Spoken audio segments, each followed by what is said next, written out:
Hey, this is Pillow Talk with Morgan. Ooh.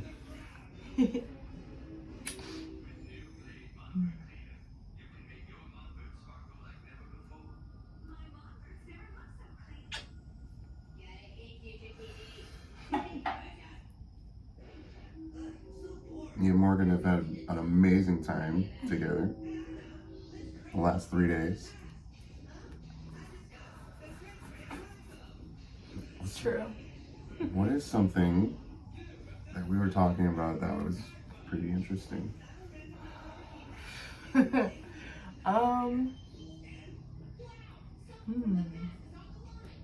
about we have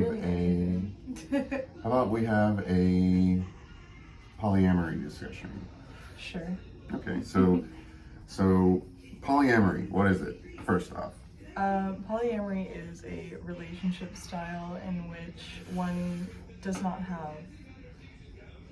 open to having more than one romantic partner. Whether that be like having a boyfriend and friends with benefits, or having two boyfriends, or a boyfriend and a girlfriend, or some other variation of that.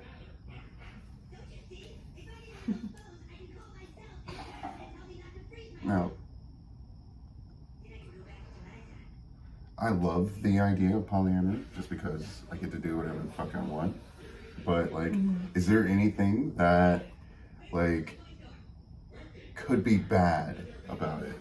Like, or could be overlooked? Was something that could be a concern. It's okay. Something that can be overlooked, but could be a concern for someone who's polyamorous. I think just as with like any relationship style, there is of course like there can be, problems. I think that always watching for toxicity and like, controlling behavior is something you have to watch out for. I mean, just as with anything, I don't think polyamory is more inclined to have any issues than like monogamy is. I think both can develop problems. I guess the thing that I watch out for most is like people who say they're polyamorous but aren't really. And go into that, like how, like. So examples. For example, like men who say they're polyamorous but have like a one penis policy with their partners. So like, say they're dating a woman, a one penis policy would be saying like, oh, you're free to date whoever you want as long as they're, not a cis male, essentially. It generally stems from like male insecurity. And like, it's rooted in homophobia as well because it's delegitimizing women loving women. It's saying like, oh, that's not threatening love, it's not real love. It's almost like kind of like a game, essentially, is what it's minimized to. And that's something that, I don't know, I kind of watch out for. Like men who are, a little bit not polyamorous but think they are. Yeah, want to say they are just to get multiple women, but don't want their woman to have multiple men. I love the concept. Because any of my ladies can have as much dick as they want. Like, I don't really care. Like, I know that I have what I have to offer, but I also know that I don't have what other people have to offer. So, for me, how is it fair to keep a woman gilded?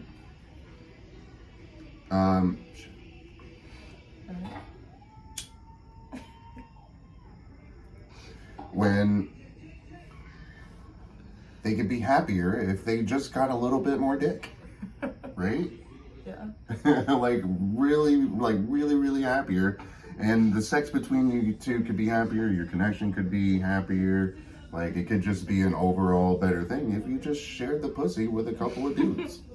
I mean, I feel like just because like someone's polyamorous doesn't mean that they like to just fuck everybody. I mean, it's an option, of course, but I think that's the misconception. I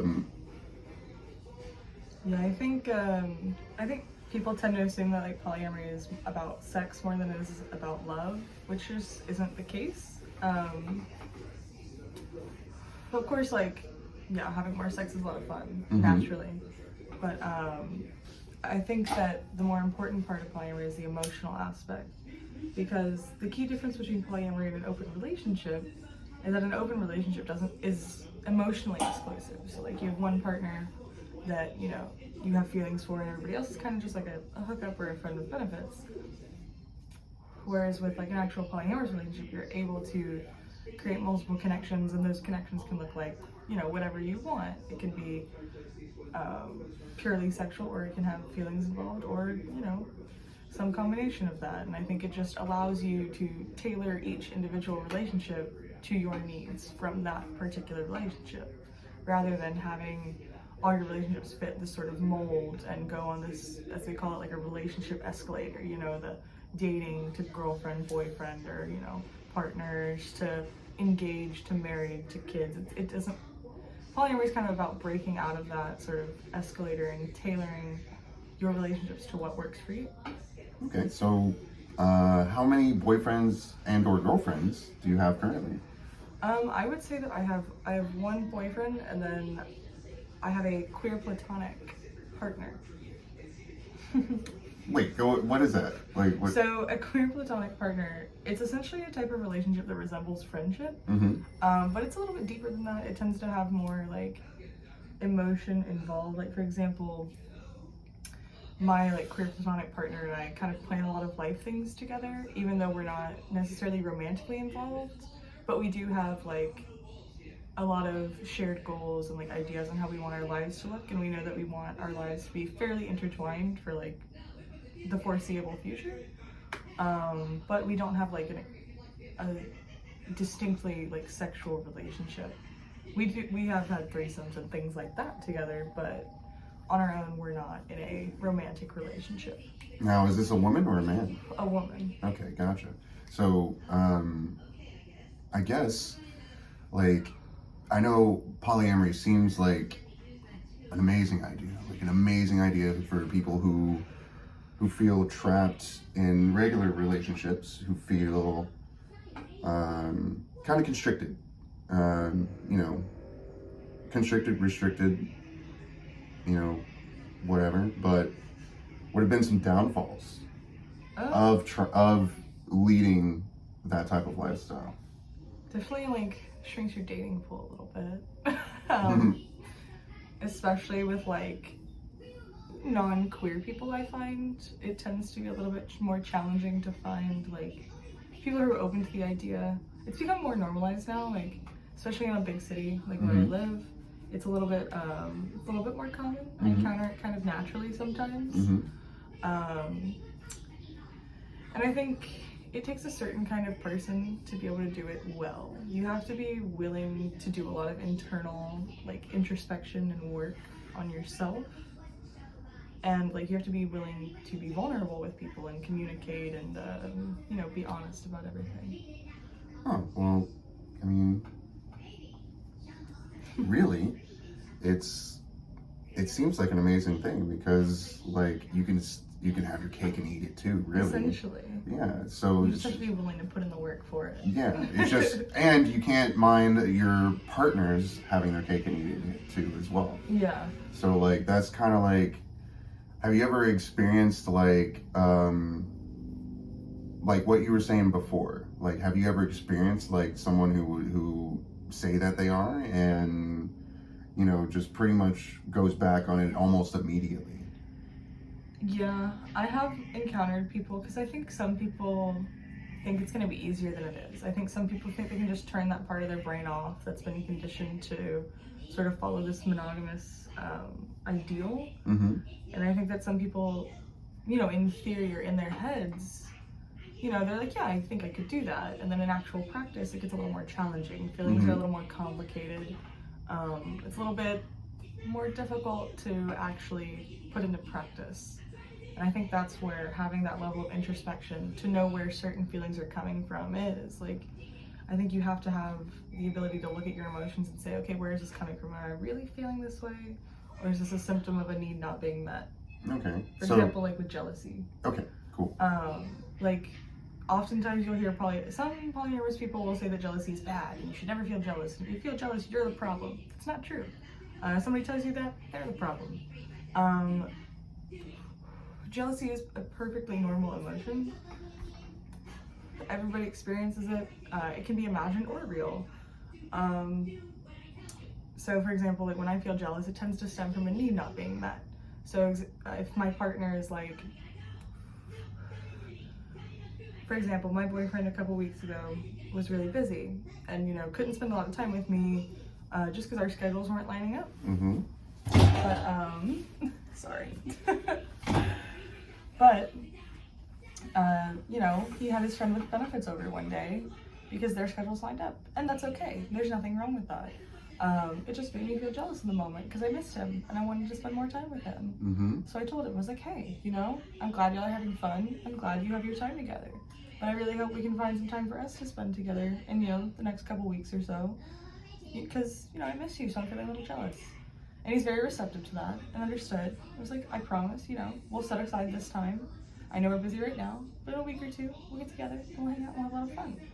So just things like that, like being willing to talk to your partners about how you're feeling and not play games or not hide Mm-hmm. things. You have to be just blunt and open. Mm-hmm.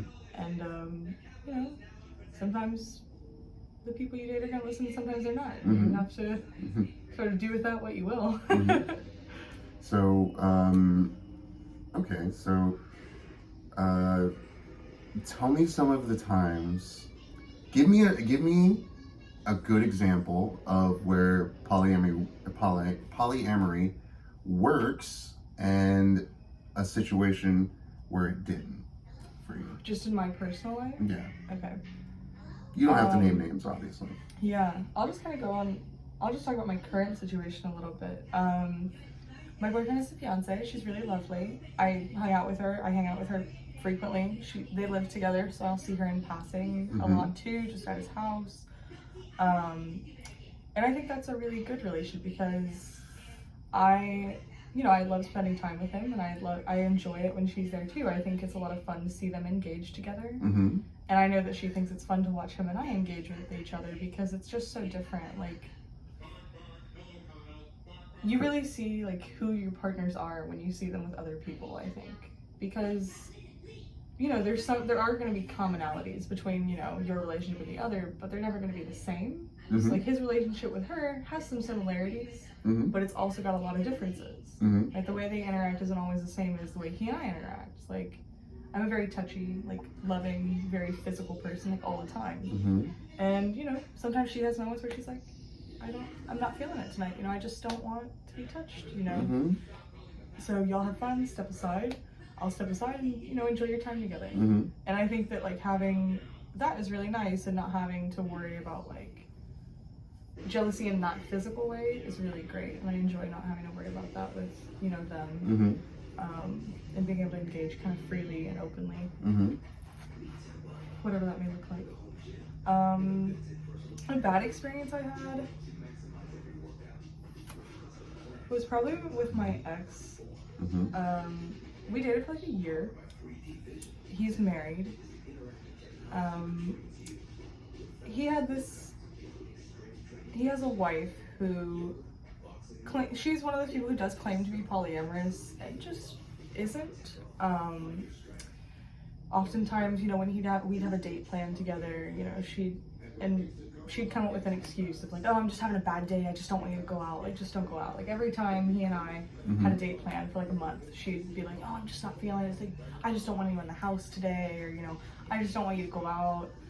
And, you know, it's upsetting, and it was upsetting, and it was challenging to have to deal with, you know, the issues of their relationship affecting mine with him, because, you know, I felt as though it wasn't fair, you know, that her sort of problems or whatever with our relationship were impeding our ability to be together. And eventually she made him break up with me. Mm-hmm. Because she felt as though he was like treating me better than her, or, you know, we had more fun together. And she just didn't like feeling like she wasn't the most important partner. And sometimes you will encounter that. And you either have to like discuss it with your partner and they'll work on it, or Alright. they're gonna happen to just side with Mm-hmm. that partner because they intimidate them, or because that's their longest running partner or something like that. Mm-hmm. It's pretty disappointing, but Mm-hmm. you are going to encounter good and bad things in both monogamous and polyamorous relationship styles. So it's not something that should keep you away from experimenting with it or trying it. Because, we've all had bad monogamous experiences too, but we don't see that as like, oh, you should never try monogamy. Whereas a lot of times people will say, oh, you had a bad, people expect polyamorous people to be perfect, and to do polyamory perfectly. Because, if you're doing it, you've got to be really good at it, or else you're not taken seriously. Mm-hmm. People are like, oh yeah, so you just kind of fuck around? It's like, no. Yes, but also no. Yes, definitely, but... But that's not the point. Okay, let me see if I grab it. Yeah. Alright. Let's see if you can get anything. Oh, I definitely am. Okay. Braver than I am. My Hey. nails prevent it. Well, yeah. They're like crab pinches. Sometimes you gotta do the triangle. Huh? Triangle. Oh, you gotta. It's a good technique. Gotta get the last little bit. The best for that would be a roach clip. A roach clip, yeah. Or a one hitter. Just throw it in there. Yeah, very true, actually. Yeah. But okay, so polyamory seems like it could be very confusing, even with experienced partners. So, I guess what would be some do's and what would be some don'ts? I think for me, the biggest thing that leads to success is communication. And that's an easy thing to say. It's really easy to say, yeah, communication. And everybody's like, yeah, I communicate with my partner.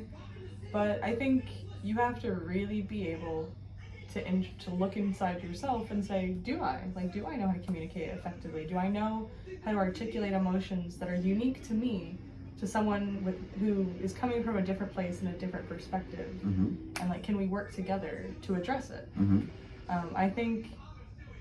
I really think I stress that more than anything when I talk about it, just because it's so commonly said, but I think it's so rarely actually put into practice.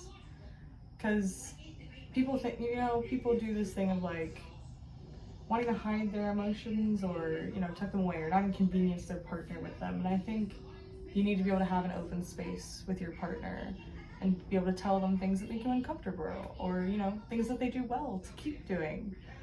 I don't. There are so many.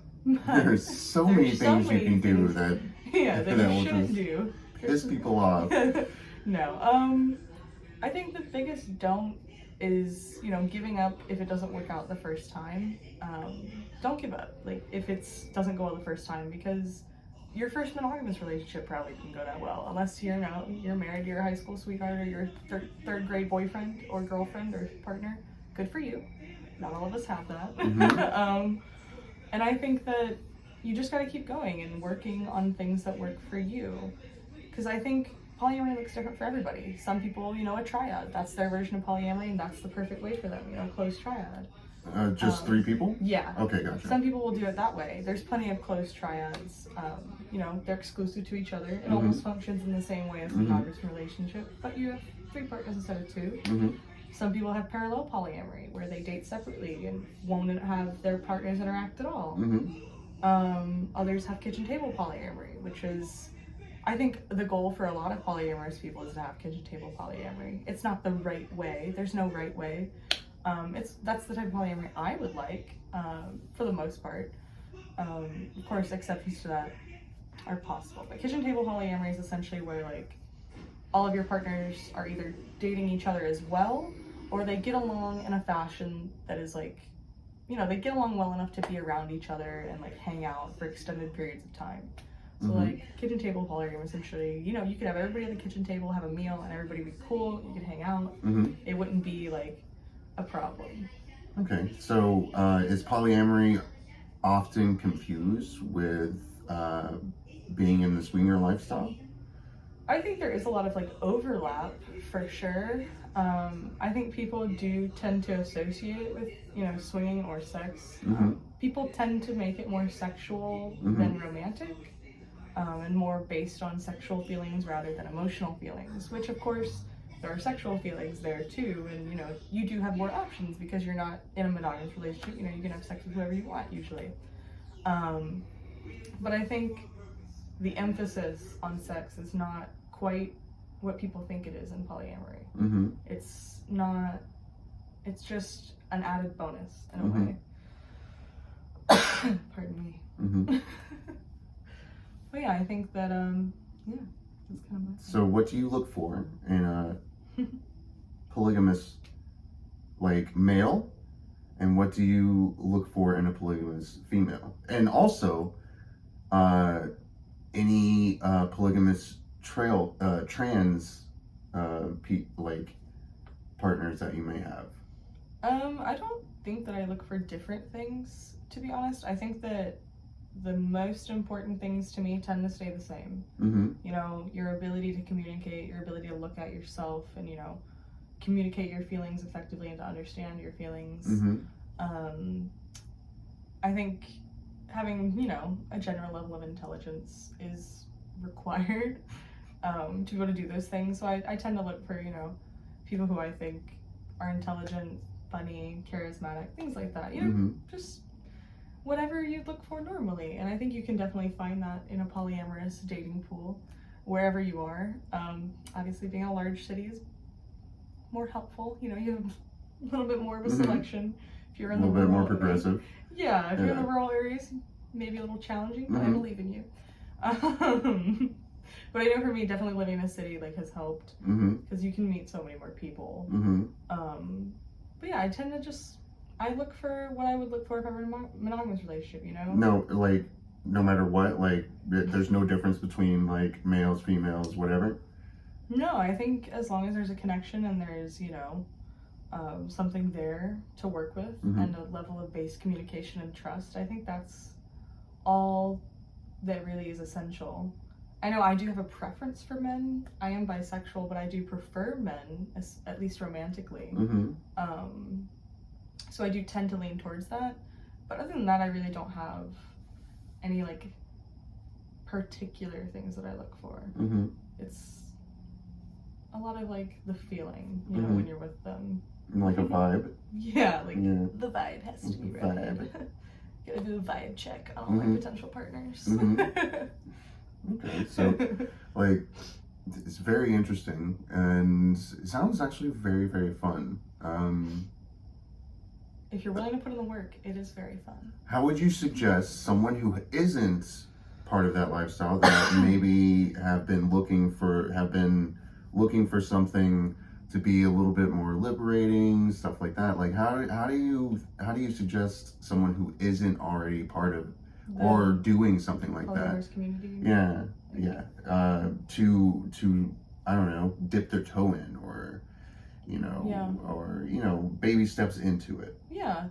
I think so. For me, I didn't go into polyamory with a partner already. I went into polyamory single as a just polyamorous person. So I came from a place of already being polyamorous when I started dating. Whereas, you know, if you're in a monogamous relationship already, it can be a little more challenging. If you're in a monogamous relationship and you're wanting to pursue polyamory, I would suggest talking to your partner and saying, you know, it has nothing to do with you. I've just been thinking about, you know, exploring, you know, maybe going on a date with some other people. You know, just have that conversation, be like, this is something I'm interested in. How do you feel? And if your partner is, you know, very adamant that that's something they're against, I think you have to analyze that relationship and decide, am I willing to not explore this in an effort to preserve this relationship? Or do I think it's important enough that I explore this that I'm willing to lose this relationship? That's the hard part of going into it for a monogamous relationship, is if both parties aren't interested in it, you kind of have to decide what's more important to you, your existing relationship or the potential for what you could do beyond that. I think reading definitely helps. Like, I follow like a lot of polyamorous accounts on, you know, Instagram or Twitter, and I think they provide like a lot of insight on issues. You can do like peer support with them, talk about polyamory. I think that's a really good resource. Like social media has been really great for polyamory education. There's also books like The Ethical Slut. That's a very popular book among the like polyamorous community. And just doing your research and, you know, searching online and finding perhaps like if you're in a larger city, like I know I live in Atlanta, which is a fairly large city. There's polyamorous groups, like meetup groups or things like that, where you not sexual in a sexual way, but you can, you know, they'll plan events where you go hiking or where you go to like the beach or something like that. You can search around, see if there's anything like that in your city. If you meet polyamorous people, you know, ask them to go to coffee or something, see if they want to talk about it, or something like that. It doesn't have to be like, you don't have to date every polyamorous person you meet if you are poly. You can be friends and ask them how it works for them and, you know, what they do to make it enjoyable. And then, you know, going into it single is a lot easier. You can kind of just do it whenever. For me, I have been polyamorous for probably about 2 years now. I think when I first started, I was more thinking of it in the framework of an open relationship. And then as I went, I realized that emotional exclusivity wasn't something I was interested in. And I think that, you know, as you learn about yourself, you learn more what you're looking for and more what's going to work for you. Just kind of the more you do it, you kind of just have to dive in and see what happens. Yeah, can't be afraid or anything like No. that. Yeah, I think what you do is amazing. I feel like a lot of people would be less stressed. I think they would be happier because, like, no matter what you do, no matter how antisocial you are, you need other people. So I think polyamory is a great way to control who's around you. Yeah. And like still have like something deep. Yeah. Something deeper than just like a friendship or whatever. Because you always need other people. You always need other people in a more intimate way. You always need you need people who knows about the skeletons in the closet. Yeah. Like so yeah, I think it's a great idea. I'm very, very interested in something like that, and I think what you're doing is amazing. And again, more people should at least give it a go. Yeah, I think that monogamy is so ingrained into our society. I think that a lot of people just on instinct, when they hear about polyamory, like, oh, that's not for me, you know, I'm monogamous, whatever, and just kind of shut down the idea immediately. And I think that analyzing what you do to make sure it's an active choice is always important. I think not falling into the trap of like, oh, this is, you know, the norm, so it works for me, and just going with it because it's, you know, normal. I think that that's dangerous in anything you do, not just in monogamy or versus polyamory, anything like that. I think anything you do, you need to analyze why you're doing it and make sure it's an active choice and not something you've just been told is right for you your whole life. I think being informed about what you do, no matter what it is, even if you try polyamory and go back to monogamy and you've decided, no, you know, I think monogamy is for me, that's okay. There's nothing wrong with monogamy. I think the issue is having this idea that that's the only right way to be in a relationship, because it's not. So that's kind of my main thing, is like, just analyze your choices and make sure they're actually choices. Yeah. So this has been our segment of Pillow Talk. And where can people find you on social media? On Twitter, I'm Morgan the Doll with 3 L's, not 2, 3. And then on OnlyFans, I'm Morgan the Doll, just normal, no third L. That's kind of where you mostly will see me. Twitter is where I am mostly. That's where I'll be able to engage freely.